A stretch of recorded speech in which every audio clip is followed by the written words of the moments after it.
Hello guys, this is News Listener by Angelo. Salamat po sa mga manunod at today is August 1st, 2025. Recorded po ito at thank you po sa mga manunod. If hindi pa kayo nakapag-subscribe, please subscribe to support this channel. Okay guys, sino na nakabalita ng isang FB post, okay? Nang nauna ng lumabas, okay?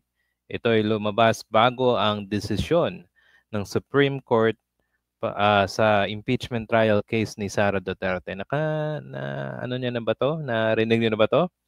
Okay, ito ay nakaka-shocking or shocking to eh. Parang nagtutugma talaga. Okay, so let's watch a video from Billionario News Channel. Okay. Bago pa ilabas ng Korte Suprema ang desisyon sa petisyon ni VP Sara Duterte, kumalat na ang isang Facebook post na nagsasabing idedeklara na unconstitutional ang impeachment articles.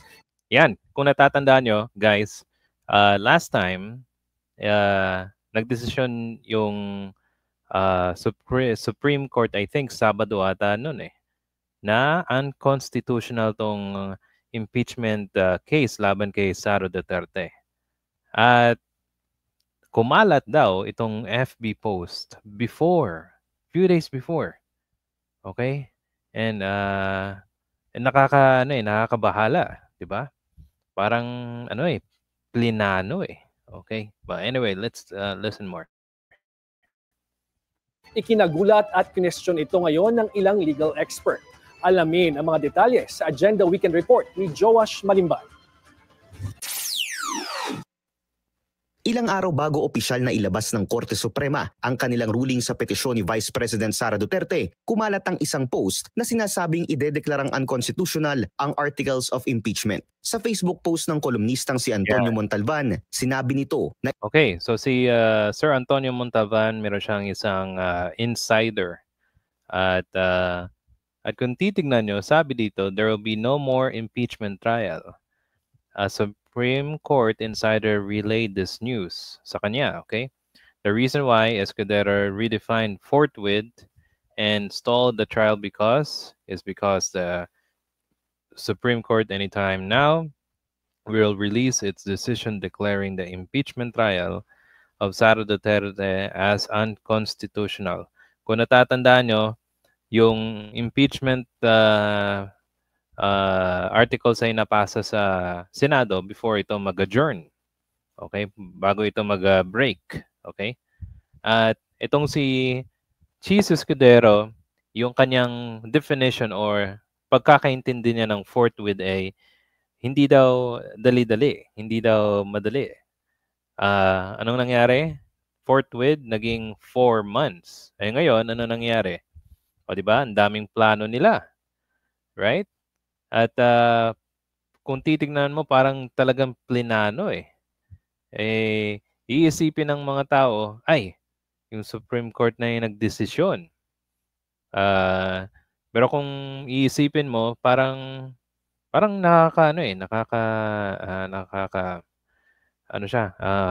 isipin mo na weird yung pagka-desisyon. Kasi parang napadali, di ba? At mukhang tamang-tama yung pagkaka-decide ng Supreme Court justices almost, right? Sa post na to ni Antonio Montalban. Okay, so let's listen more. Na ibinahagi sa kanya ng isang SC insider na wala nang magaganap na impeachment trial. Ang FB post na umani ng daan-daang reaksyon, almost 100% accurate kung ikukumpara sa inilabas sa desisyon ng SC noong Biyernes. Aniya, 12 Duterte appointee SC justices ang papabor sa unconstitutionality ng impeachment proceedings. Si Senior Associate Justice Marvic Leonen. Okay, so tandaan natin itong mga Duterte appointees, ang dami nila, 12 sila. Imagine guys. Okay, so and there's a possibility na talagang lang plinano yung unconstitutional pagka-desisyon nila sa impeachment trial ni Sara. Tapos isa lang yung kay Marcos, yung kay Aquino, kay Pinoy, si Marvic Leonen, siya ang ponente. Tapos si Benjamin Kagunao. Okay, but anyway, let's listen more.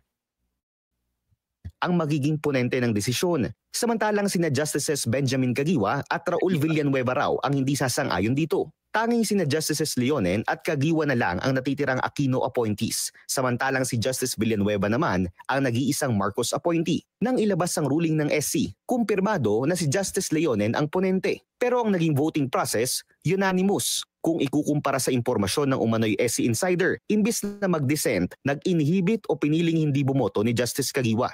Samantalang si Justice Villanueva naman, sumama sa mga pumabor sa desisyon. Siguro, merong nalagay.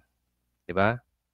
Imagine niyo yung siguro kung planado to at involve, siguro, well, hindi pa naman natin lubos na totoo to. Pero pag ganun, parang pwede nang manipulahin yung kataas-taasang korte natin, di ba?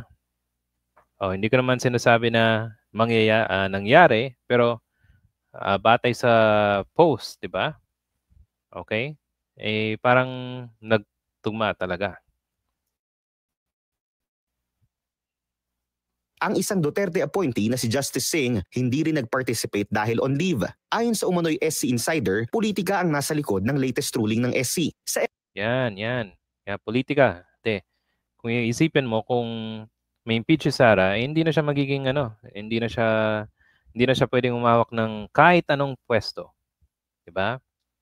At pwede pa siyang kasuhan kung ma-convict ng mga senador. So ang iniiwasan ng mga senador ay maging judge kasi ang mangyayari, ang taong bayan ang magiging judge also sa kanila kung kinonvict nila o hindi. Di ba? Kasi ayaw ng mga senador natin na ma-on the spot. Kung mangyari yan, parang nilagay nila sa peligro ang kanilang political future. Di ba? Yun. Okay, let's listen more.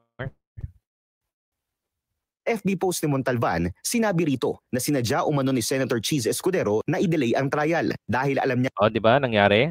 Imagine. ang idedeklara itong unconstitutional ng Korte Suprema. Si Senator Bongo umano ang nag-manage ng loyalty na Yan, okay. Kasi imagine, 12 yung appointees ni Duterte. Tapos, yung nag-appoint, yung anak na nag-appoint sa kanila, ano ang tawag nun? Nasa peligro kasi may impeach, di ba? Well, anyway,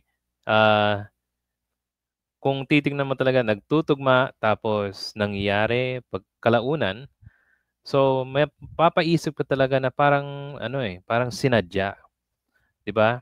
At sana ay malaman 'to ng mga tao, lahat ng mga tao, para makapag-desisyon naman tayo kung anong gagawin natin sa 2028. Kasi pag ganito na hindi ko sinasabi na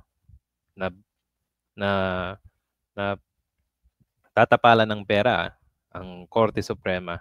Hindi ko yan sinasabi.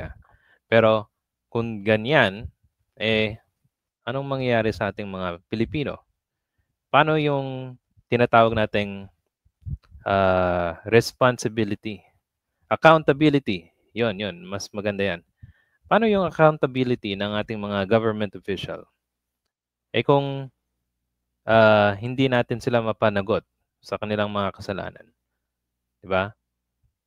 So, well, let's see. Sana matuloy pa rin yung trial, and I hope there'll be a better outcome.